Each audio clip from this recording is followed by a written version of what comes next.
주님 큰 영광 받으소서. 홀로 찬양 받으소서. 모든 이름 위에 뛰어난 그 이름, 온 땅과 하늘이 다 찬양해. 겸손하게 우리 무릎 꿇고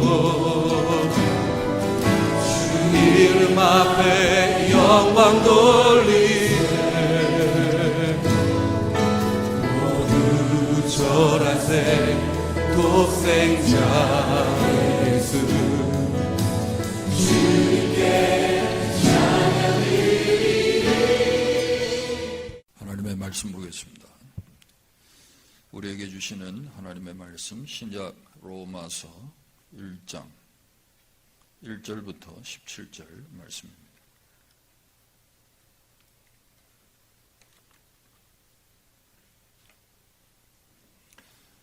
신약 성경 237페이지 로마서 1장 1절부터 17절까지 우리 한 절씩 교독하겠습니다.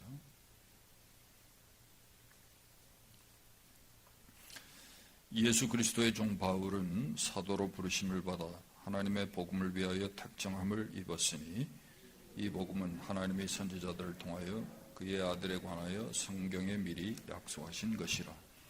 그의 아들에 관하여 말하면 육신으로는 다윗의 혈통에서 나셨고 성결의 영으로는 죽은 자들 가운데서 부활하사 능력으로 하나님의 아들로 선포되셨으니 곧 우리 주 예수 그리스도시니라. 그로 말미암아 우리가 은혜와 사도의 직분을 받아 그의 이름을 위하여 모든 이방인 중에서 믿어 순종하게 하나니 너희도 그들 중에서 예수 그리스도의 것으로 부르심을 받은 자니라. 로마에서 하나님의 사랑하심을 받고 성도로 부르심을 받은 모든 자에게 하나님 우리 아버지와 주 예수 그리스도로부터 은혜와 평강이 있기를 원하노라. 먼저 내가 예수 그리스도로 말미암아 너희 모든 사람에 관하여 내 하나님께 감사함은 너희 믿음이 온 세상에 전파됨이로다. 내가 그의 아들을 복음 안에서 내 심령으로 섬기는 하나님이 나의 증인이 되시거니와 항상 내 기도에 쉬지 않고 너희를 말하며 어떻게 하든지 이제 하나님의 뜻 안에서 너희에게로 나아갈 좋은 길 얻기를 구하노라.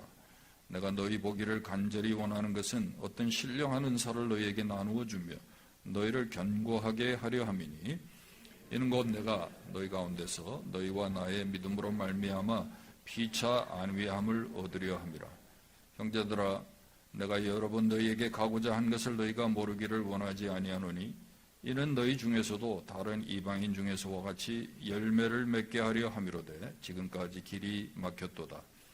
헬라인이나 야만인이나 지혜 있는 자나 어리석은 자에게 다 내가 빚진 자라.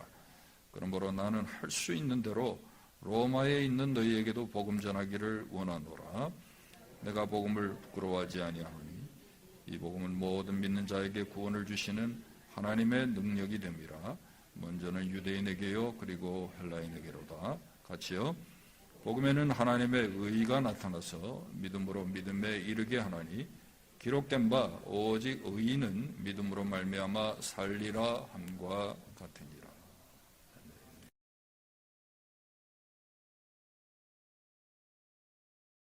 미국에 해리 포스틱이라는 목사님이 계세요.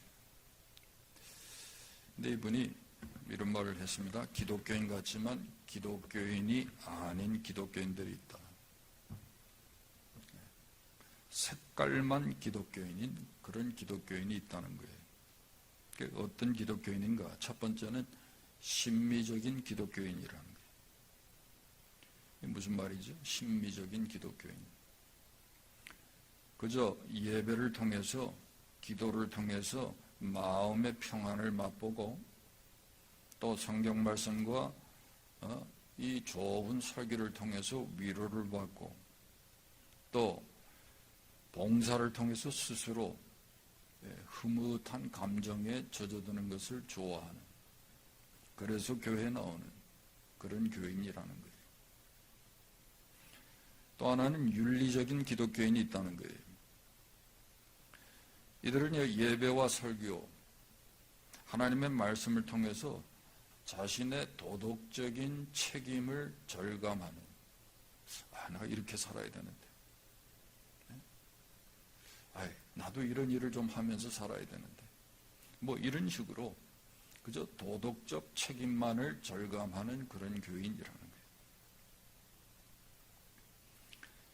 문제는요, 오늘 교회 안에 이런 심미적인 그리고 윤리적인 그리스도인들이 너무 많다는 거예요. 그리스도인이라고 할 것도 없죠. 교인들이 너무 많아요. 심미적이고 윤리적인 교인들이 너무 많아요. 기독교 신앙과 복음이 자신의 삶을 변화시킬 뿐만 아니라 다른 사람에게도 영향을 주는 참 복음적인 신앙의 삶이 아니고 그저 하나의 종교 내지는 라이프 스타일이 되고 있는 그런 교인들이 많다는 거예요. 정말 그렇습니까? 찰스 알렌 박사는요, 미국 교회 교인들의 신앙생활의 모습을 구체적으로 조사를 했습니다. 설문을 했는데요. 그 설문의 결과가 이래. 교인들에게 물었어요. 당신은 천국에 가기를 소망하십니까? 100% 다 이했어요. 천국에 가기를 원하세요? 100% yes. Of course. 다 yes. 그런데요, 그 중에 20%는 거의 주일 예배에 참석하지 않는다는 거예요. 또 25%는 기도를 드려본 적이 없다는 거예요. 교인들을 두고 설문한 거예요. 35%는 주중에 가정에서 거의 성경을 읽지 않는다는 거예요. 그리고요, 그 중에 40%의 교인들은요, 매주일 일정한 금액을 정해서 헌금도 하지 않는다는 거예요. 75%의 교인들은요, 교회에서 어떤 사역 책임도 지지 않는다는 거예요.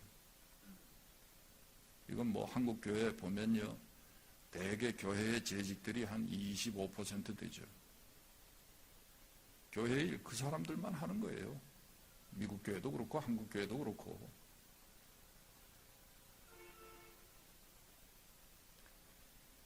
(85%의) 교인들이요, 믿지 않는 사람들을 한 명도 전도해 본 적이 없다는 거예요.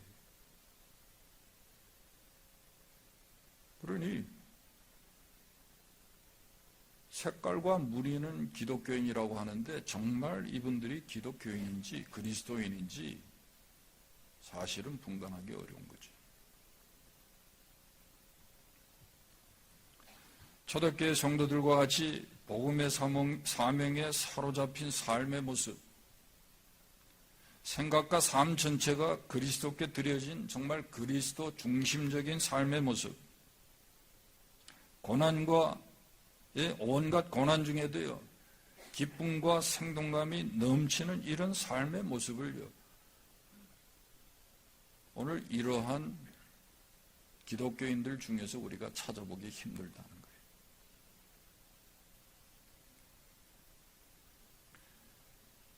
교회는 이 문제를 어떻게 해야 합니까?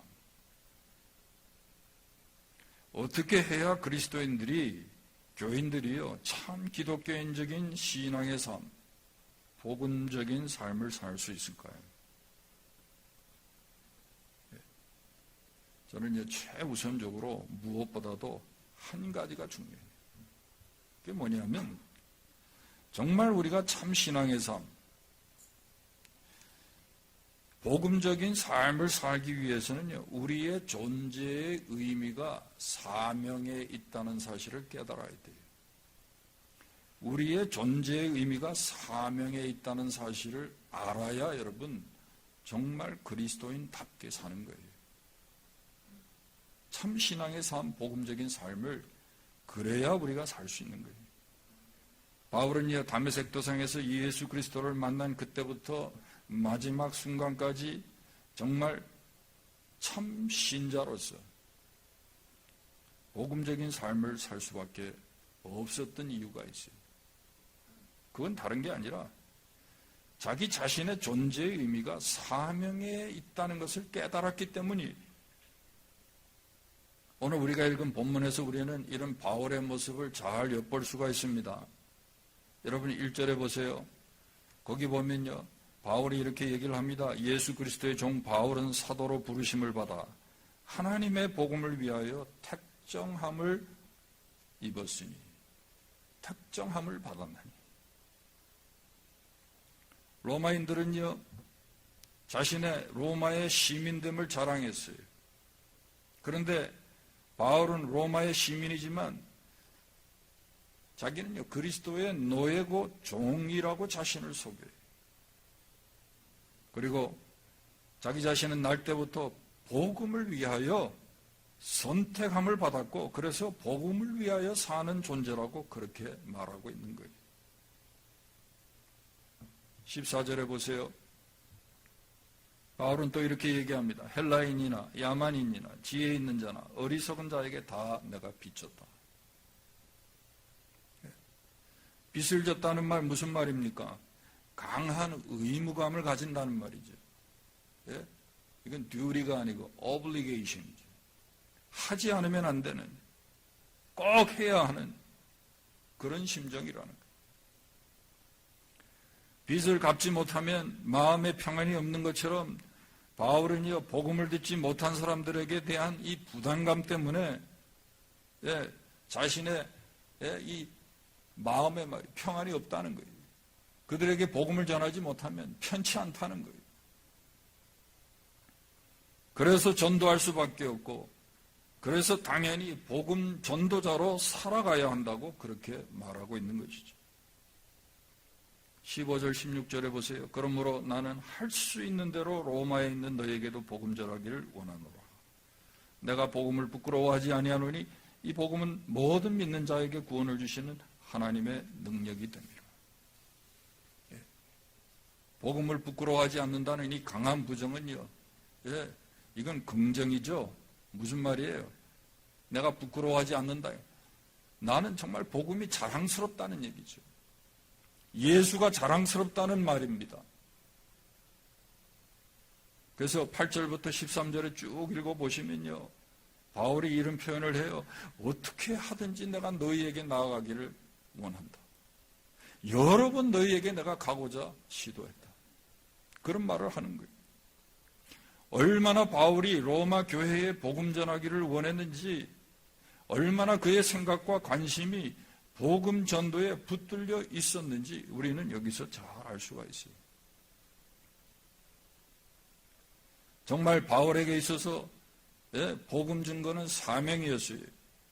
복음 증거가 바울의 최고의 관심이었음을 우리가 여기서 볼 수가 있는 거예요. 여러분 한번 스스로 물어보세요.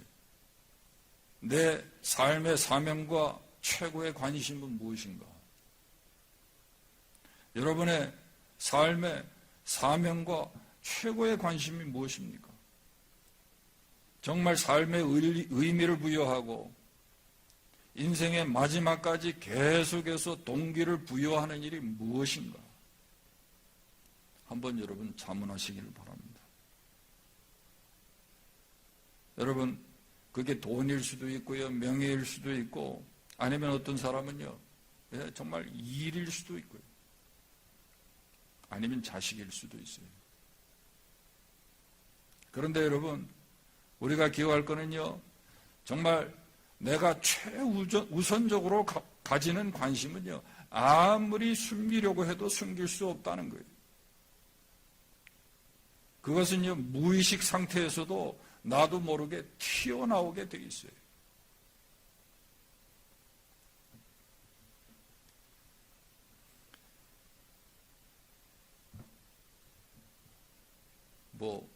여당이고 야당이고, 이 국회의원들은 입만 열면 최고의 관심이 국민이라는 거예요. 정말 믿을 수 없는.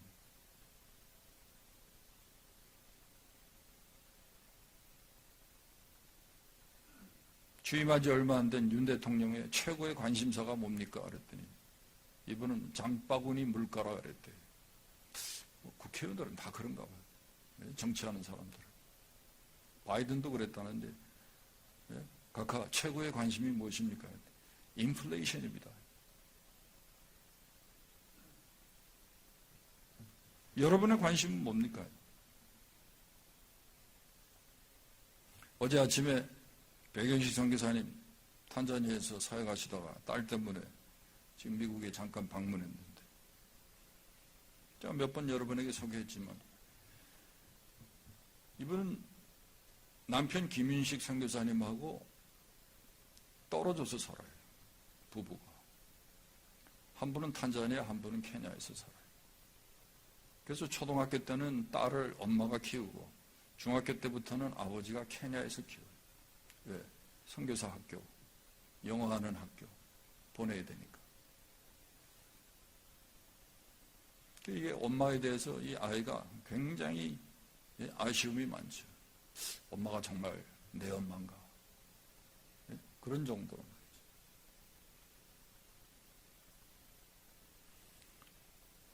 말이죠. 이분들은 아예 선교사가 되기로 하고 결혼을 한 거예요. 아예 떨어져서 살기로 하고 결혼을 한 거예요. 계약 결혼이 자기 말대로. 근데 이 김윤식 선교사는요, 선교사가 되기 위해서 한국 외국대학의 그 스와힐리어 업과를 들어간 거예요. 들어갈 때도 수석하고 졸업할 때도 수석하고. 학교에서 다 교수로, 당신 교수를 좀 했으면 좋겠다. 근데 이분은요, 목사 한 수 받고 지금까지 15년 이상 지금 케냐에서 사역하고 있어요. 여러분, 대개 결혼의 목적이 뭡니까? 왜 사람들이 결혼하죠? 행복하기 위해서예요. 제가 광고 드리면서 김보라 선교사 얘기도 했지만 행복하기 위해서 결혼한 것 같지 않아요, 이 사람들. 정말 사명을 위해서 결혼.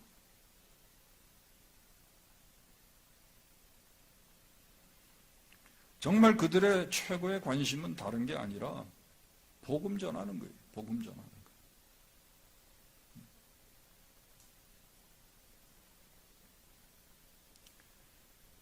모르겠습니다. 사람들이 저를 놀리려고 하는 얘기인지 모르지만 선교 얘기만 하면 제가 흥분한데 아마 그게 제 최고의 관심이기 때문이죠.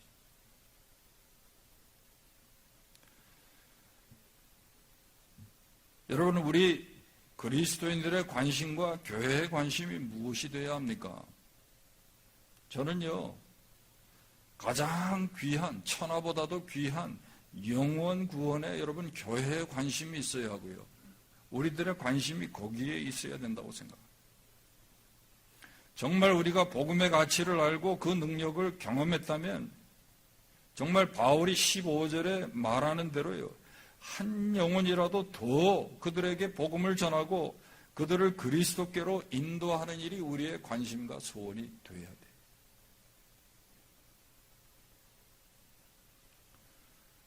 제가 이런 얘기를 하면 분명히 여러분 중에 아이 목사님, 우리는 목사님처럼 부름을 받지 않았습니다. 우리는 소명을 받지 않았습니다. 이렇게 얘기하고 생각하는 사람들이 있을 거예요. 근데 여러분 분명히 기억하시기 바랍니다. 이미 복음을 듣고 구원의 은혜를 받은 사람들은요, 누구나 다 이 부르심을 받았어요. 그러니까 여러분 변명하시면 안 돼. 성경 찾아보세요. 베드로전서 2장 9절입니다.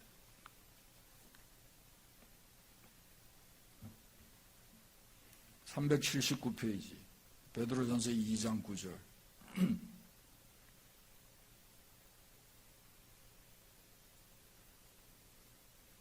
앞에 화면에 안 뜨니까 찾으세요.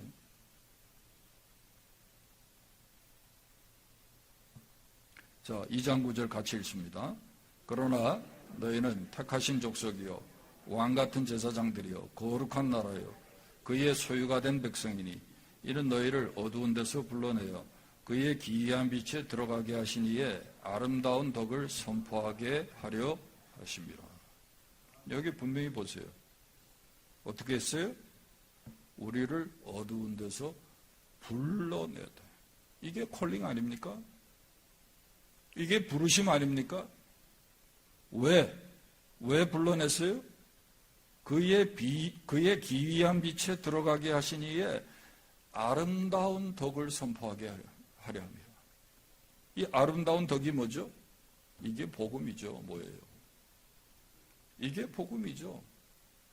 하나님이 우리를 향하여 행하신 그 은혜의 역사, 그게 아름다운 덕이고 그게 복음이죠.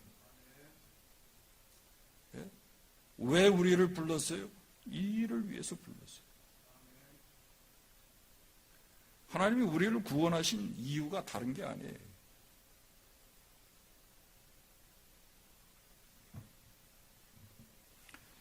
제가 연초에 우리 성도님들께 중보기도 카드를 나눠드리고 기도 카드에 여러분의 제목을 써서 내라 그랬더니요. 제가 그걸 이렇게 봤어요.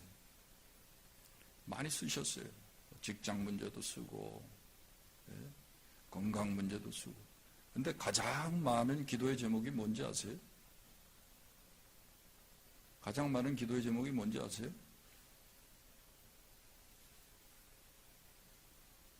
자녀들하고 자녀. 그러니까 이건 숨길 수가 없는 것 같아요. 우리들의 최고의 관심은 자녀예요. 보니까 자녀. 그런데 그 자녀들의 기도 제목 중에도 보면 자녀들의 믿음의 회복을 위해서 기도해달라는 기도의 제목이 거의 다예요. 이건 오늘 이민교회에 여러분 우리가 가지고 있는 고민이고 사실은 누구나 여러분 기도하는 기도의 제목인 줄 생각합니다. 정말 자녀들이 믿음을 떠나서 사는 자녀들이 얼마나 많은지 몰라요.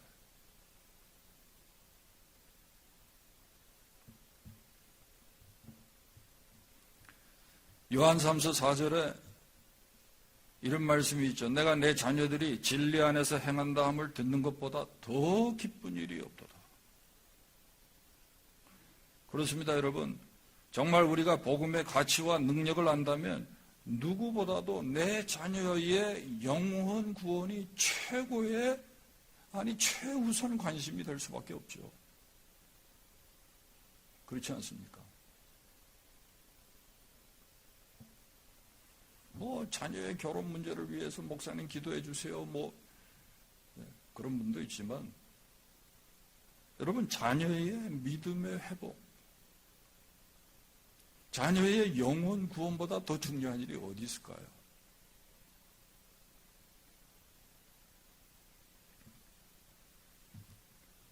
제가 지난주에 집사님 한 분이랑 만나서 교제를 하면서 이렇게 얘기를 하는데, 장례식에 다녀온 얘기를 하더라고요. 친구의 동생이래요. 근데 그분이 일찍 돌아가셨어요. 68세인데. 근데 이분이 재력가고요.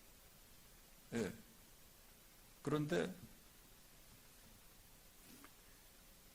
장례식을 집례하는 목사님을 우연히 헬스클럽에서 만나가지고 교제를 하는데, 교회 나가시냐고 이렇게 물었나 봐요. 근데 어떻게 교제를 하면서 헬스클럽에서 그런 부탁을 했대. 목사님, 이런 부탁을 해도 됩니까? 내 자녀들이 있는데, 목사님, 우리 자녀들이 교회를 안 나옵니다. 자기도 물론 교회 나가다 지금 안 나가요. 근데 부탁이 있대. 제발 우리 자녀들을 좀 한번 만나가지고 걔네들 교회에 나오게 좀 해달라. 이제 병이 걸려서 죽게 되니까요. 마지막 간절한 소원이 그건 거예요. 돈은 많고 한데 다른 게 걱정이 아니고 자녀들이 정말 믿음 생활 못하는 게 그게 걱정인 거예요.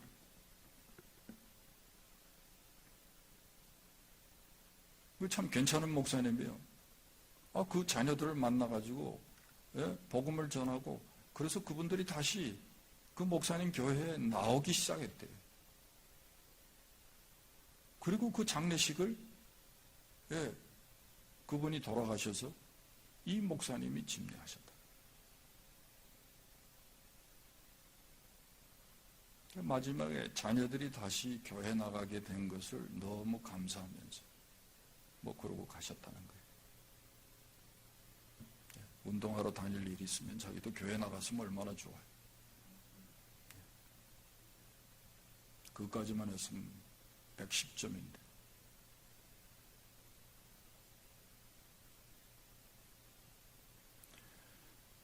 여러분, 우리가 정말 구원의 은혜를 입었습니까? 우리가 복음의 가치와 능력을 정말 압니까? 그러면 우리의 삶의 최우선 관심과 숙제가 다른 게 아니에요. 복음 증거예요. 아직도 우리 주위에, 특별히 내 가족 중에, 자식 중에 예수 그리스도를 믿지 않는 사람들이 있으면 그들에게 복음을 전해야 되는 거예요.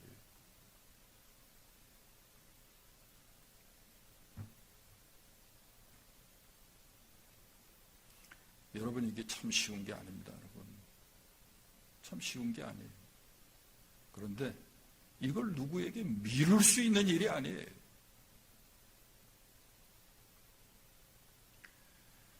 여러분, 우리가 이러한 깨달음을 가지고 정말 복음 증거하는 그런 삶이요 될 때에 정말 우리가 참 신앙의 삶을 사는 거예요. 복음적인 신앙인으로서 우리가 살 수 있고요. 하나님의 부르심에 합당한 삶을 살게 되는 거예요. 그러지 않으면 무늬만 교인이 무늬만. 집사님 사람들이 다 부르겠지.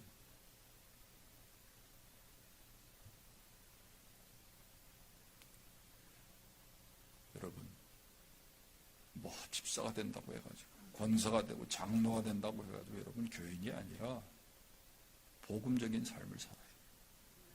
신앙의 삶을 살아야 돼요. 무엇이 중요한지 정말 이 복음의 가치를 알아야죠. 이 복음의 능력을 내가 좀 알아야죠. 그렇게 살아야죠. 그게 두 번째는요. 그럼 실제적인 의미에서 이 복음의 삶, 복음적인 삶을 우리가 어떻게 살 수 있느냐. 그 첫 번째는요. 먼저 내가 철저히 은혜의 빚진 자라는 생각이 있어야 돼요. 빚진 자 의식이 있어야 돼요. 복음을 듣고 그리스도 십자가 대속의 은혜를 내가 입었다 하는 이 사실을 내가 깨달아야 돼요. 주님이 내 대신 피 흘려서 죄값을 치루어 주셨다. 주님이 죄값을 지불해 주셨다 하는 이 사실이 깨달아지고 내가 정말 주님께 빚진 자다. 이 복음의 빚진 자다 하는 이 의식이 있어야 돼요. 여러분, 빚을 지면 어떻게 해요? 아까도 얘기했죠. obligation. 갚지 않으면 안 되는 그런 생각이 자연스럽게 들게 돼 있거든요. 어떻게 빚을 줬는데 빚진 자 의식이 없죠, 우리는? 그게 다 그냥 우연히 어떻게, 아니면 내가 똑똑해서 된 줄 알아요. 거저 받았어요. 받을 자격도 없는데 그분이 대신 그 값을 지불해 주셨어요. 우리는요, 다 빚진 자예요. 이 빚진 자라는 생각이 있어야 돼요. 두 번째는요, 실제적으로 우리가 이런 복음적인 삶, 신앙의 삶을 살기 위해서는요, 복음을 듣지 못한 자들에게, 여러분, 그들을 위해서, 아직 그리스도를 알지 못하는 그들을 위해서 여러분 기도해야 돼요. 여기 바울도 보세요. 9절에 내가 그의 아들의 복음 안에서 내 심령으로 섬기는 하나님이 나의 증인이 되시거니와 항상 내 기도에 쉬지 않고 너희를 말한다. 여러분, 우리가 정말 복음적인 삶을 살려면요, 내 자식을 위해서 우리가 기도해야 돼. 내 부모를 위해서 기도해야 돼. 어떻게든지 하나님께서 그들에게 복음 전할 기회를 달라고 여러분 기도해야 되고요. 그들의 마음의 문이 열리도록 우리가 기도해야 돼. 종교에 매이지 않고 신비적인 신앙생활을 벗어나서 복음적인 삶을 살려면 여러분 영혼에 대한 부담감을 가지고 기도하는 사람이 돼야 돼요. 그리고 세 번째는요. 정말 우리가 이 복음적 신앙의 삶을 살려면 복음의 능력을 알아야 돼요. 아니 복음의 능력을 내가 체험해야 돼요. 여기 16절에 내가 복음을 부끄러워하지 아니하노니 이 복음은 모든 믿는 자에게 구원을 주시는 하나님의 능력이 됩니다. 복음의 능력이 뭡니까? 복음의 능력. 신학적으로 얘기하면 복음의 능력은요. 죄인을 의롭게 하는 게 그게 복음의 능력이에요. 그걸 칭의라 그러죠. 또 죄의 형벌로부터 자유케 하는 것. 이게 복음의 능력이죠.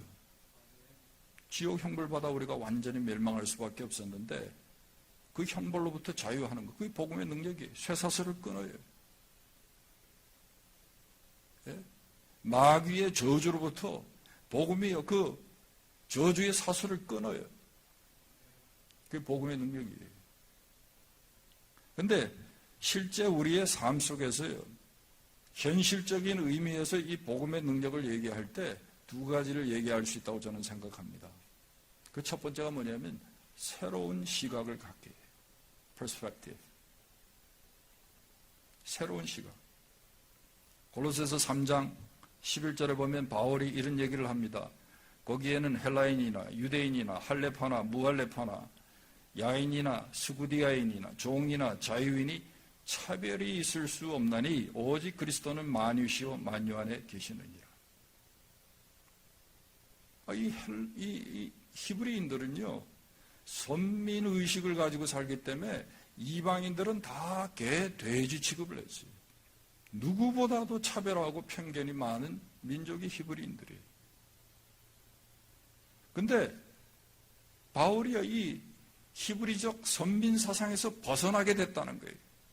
이방인들을 볼 때 새로운 관점으로 본다는 거예요. 여러분 우리가 복음의 능력을 경험합니까? 이 복음이 여러분 우리에게 새로운 시각을 줘요. 그리스도 안에 새로운 세계관과 비전을 갖게 만들어요. 그래서 이 바울의 이방인 선교가 어떻게 가능했느냐? 여러분 이방인들에게는요 구원이 없다고 믿었어요. 히브리인들은. 근데 바리새인이고 정통 유대인으로서 선민사상에 젖어있던 바울이 이방인에게 복음을 전하는 이방인의 선교사가 된 것은요 복음의 능력을 경험했기 때문이에요. 이방인들을 차별하는 그 편견에서 벗어난 거예요. 제가 최근에 한국에서 온 선교사님을 만났는데 그분이 그러더라고요. 한국에 지금 외국인 노동자가 300만이 있대요. 왜 그렇게 많아졌죠? 아무도 애를 안 낳으려고 그래요. 노동 인력이 모자라는 거예요. 300만이 지금 들어와서 한국에서 살아요.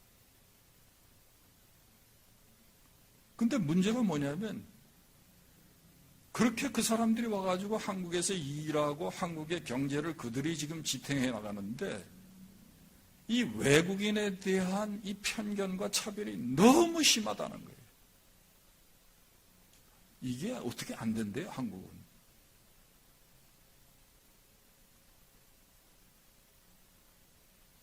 근데 여러분, 아이러니컬하게도 한국 교회가 선교를 제일 잘하는 줄 알아요.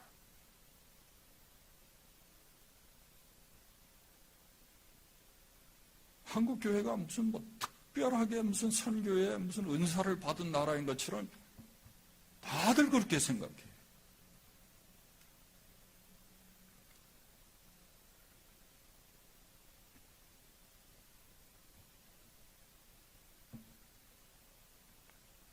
우리가 기억해야 돼요. 선교가 무슨 뭐 프로그램이 아니에요. 교회의 여러 사역 중에 하나가 아니에요. 이 복음 전하는 게 교회에 주신 여러분, 이게 사명이에요. 근데 이걸 우리가 제대로 감당하려면요, 여러분, 우리의 시각이 바뀌어야 돼요. 이 차별의식이나 편견 가지고는 여러분 선교 못하는 거예요. 얼마나 차별의식이 많은지, 한국 사람보다 이 차별의식이 많은 사람이, 저 이렇게 보니까 특별히 이 영국 사람들이 좀 스나비시해가지고 말이죠, 굉장히 차별이 많은 것 같아요. 손흥민 선수가 그렇게 잘하는데 그렇게 차별을. 근데 한국 사람 못지않아요. 예? 한국 사람은 제가 늘 말씀드리지만 한국 사람만 한국 사람이지 나머지는 다 놈이에요. 미국 놈, 중국 놈, 일본 놈. 이거 우리 그리스도인들의 여러분 시각이 바뀌어야 됩니다.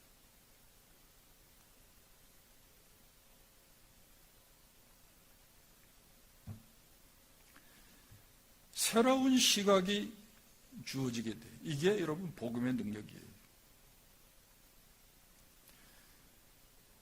여러분, 바른 세계관과 비전이 없는 것에는요, 아무리 천혜적인 조건이 주어져도 아무 도움이 되질 않아요. 여러분, 아메리칸 인디언을 생각해 보세요. 이 넓고 풍부한 대륙에서요, 수백 년, 수천 년을 살아왔는데도 이들은요, 아무것도 이루지 못했어요. 뭐 인디안 문명이라는 게 뭐가 있습니까? 근데 소수의 청교도들이 이 땅에 와서 살 때에 여러분 지금 이 나라가 지금 어떻게 바뀌었어요? 그들이 이 대륙의 주인이 되고 나서부터 이 대륙이요, 이 아메리카가 강대국이 되는 거 아닙니까? 뿐만 아니라 제사장 나라로서의 역할을 감당하는, 아직도 복음에 영향을 미치는 그런 나라가 되지 않았습니까? 복음의 능력이라는 게 이런 거예요. 그저 우리 자신의 어떤 성공과 행복을 위해서 사는 정도, 그게 아니라 여러분, 복음이 우리 안에 들어와서 능력으로 역사하면 우리의 시각이 넓어지는 거예요. 비전이 여러분 달라지는 거예요. 제가 늘 기도하잖아요. 나라와 열방을 축복하고 그들을 부욕해 하는 성도들이 되게 해달라고. 그들을 섬기는 교회가 되게 해달라고. 우리 모두가 이런 기도를 할 수 있어야죠. 그것이 우리의 인생의 목표가 돼서 여러분, 우리가 사업도 하고 공부도 하고, 이런 일도 하고 저런 일도 하고, 심지어 여러분 결혼까지도 우리가 그렇게 할 수 있다면 어떻게 우리가 영향을 미치지 않을 수 있어요? 당연히 복음에 영향을 미칠 수 있죠.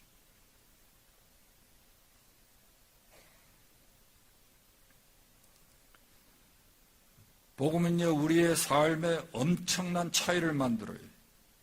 복음은요, 우리의 인생에 위대한 일을 하게 하는 그런 능력이 있는 겁니다. 이걸 우리가 믿어야 되고, 이걸 우리가 경험해야 돼요. 이걸 우리가 경험해야 돼요.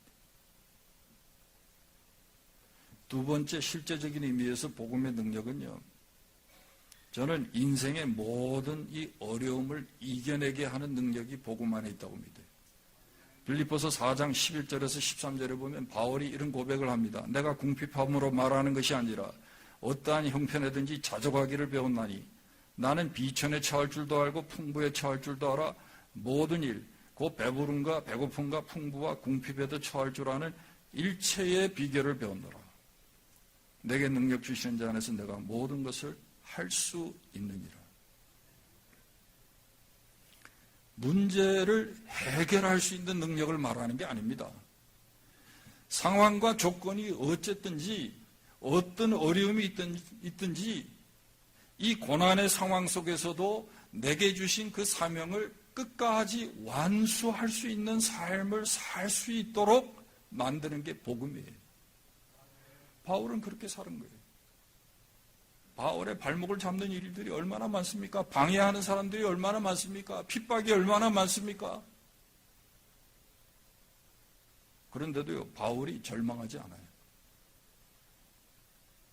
포기하지 않아요. 끝까지 가요. 아니, 이 상황에서 이분은요, 자족하면서 살아요. 오히려 감사할 것을 찾아서 여러분, 감사하면서 살아요. 여러분, 빌립보서는요, 바울이 감옥에서 쓴 편지예요. 감옥에 무슨 즐거운 일이 있고 여러분 좋은 일이 있다고 바울이 지금 이런 얘기를 합니까?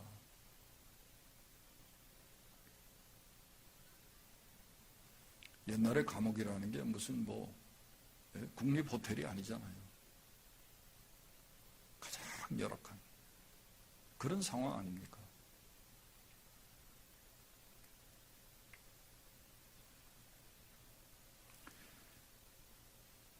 복음의 능력은 예수의 능력이에요. 예수님은 이 세상을 이기셨어요. 그러므로 우리는요, 세상을 이기신 예수 안에서 어떠한 어려움이나 문제에 직면하게 되더라도 여러분, 우리가 승리할 수 있음을 믿어야 돼요. 여러분, 사명을 주셨습니까? 그 사명을 감당할 힘을 하나님이 주세요. 아무리 방해가 있고 어려움이 있어도요, 여러분 믿고 나가시면 그저 매일매일 여러분 환경 속에서 감사할 것을 찾으면서 자족하면서 여러분 나가보세요. 제가 어제도 전명 집사님 신방하면서 이것저것 물어요. 그래, 식사는 잘하신대. 감사하죠. 의사가 그랬대. 닥터 아니 주치인데.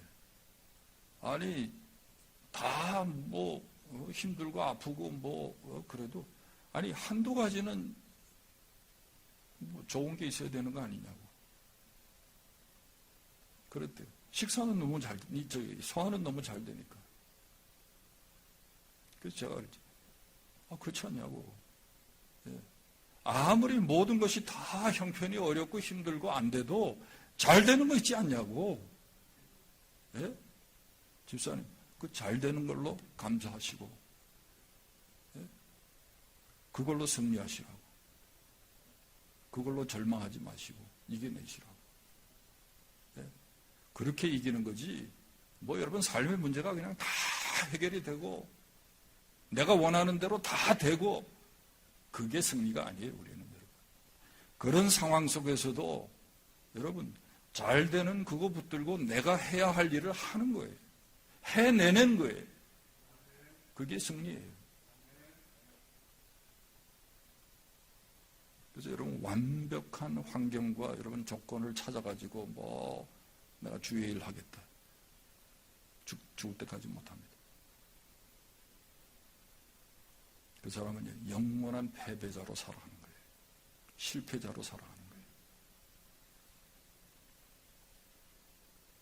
말씀을 맺습니다.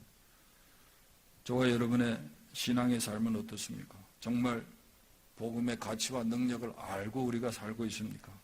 아니, 너무 우리의 신앙은 습관화되고 또 너무 종교적이고 도덕적이진 않습니까?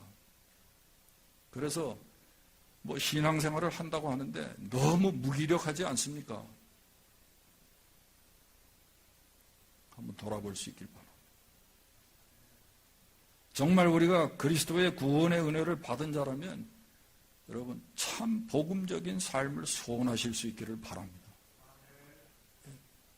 이 복음의 능력을요, 내가 경험하고 이 복음을 전함으로 다른 사람도요, 이 복음의 능력을 경험하게 만드는, 그게 내 자식부터 돼야 되겠죠?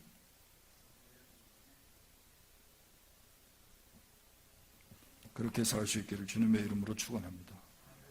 여기 16절에 복음은 모든 믿는 자에게 구원을 주시는 하나님의 능력이 된다고 우리에게 말씀합니다. 여러분, 이 말씀을 믿으시고 혹시 현재 여러분 어떤 어려움을 당하시더라도 고난 중에 계시더라도 자족할 수 있길 바랍니다. 절망하지 마시고요. 포기하지 마시고 감사할 것을 찾아서 끝까지 여러분의 사명을 감당할 수 있기를 주님의 이름으로 축원합니다. 기도하겠습니다. 하나님 아버지 감사합니다. 오늘도 말씀을 주셨습니다. 복음은 능력이 돼서 우리의 영혼을 구원할 뿐만 아니라 사단의 모든 저주로부터 우리를 자유케 할 뿐만 아니라 이 땅에서도 하나님 나라의 비전과 꿈을 가지고 살게 하시고 또 이 복음의 능력으로 정말 우리가 날마다 우리의 삶 속에서 어떤 상황이 어떤 조건이 주어지더라도 감사하며 우리에게 주어진 책임과 사명을 감당하게 하는 능력이 있는 줄 믿습니다. 이 능력 우리가 다 경험하게 하시고 이 복음을 우리가 자랑하게 하시고 우리 주위에 내 사랑하는 자에게 부끄러워하지 아니하고 이 복음을 담대히 전할 수 있는 정말 복음적인 삶을 살아가는 참 그리스도인들이 되게 해 주시옵소서. 예수님의 이름으로 기도하옵나이다. 아멘.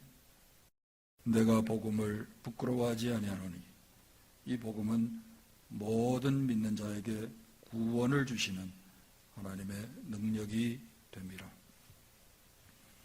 이제는 우리의 생명이 되시고 구주가 되시는 우리 주님 예수 그리스도의 은혜와 아버지 하나님의 그 크고 놀라우신 사랑과 성령의 감동, 교통, 교제하심이 오늘도 복음의 능력을 경험하고 복음의 가치를 알아서 정말 이 복음의 영향력을 많은 사람들에게 끼치기를 소원하며 또 그런 교회 되기를 기도하며 이 자리를 떠나는 모든 성도들 위해 이제부터 영원토록 함께 있을지어다.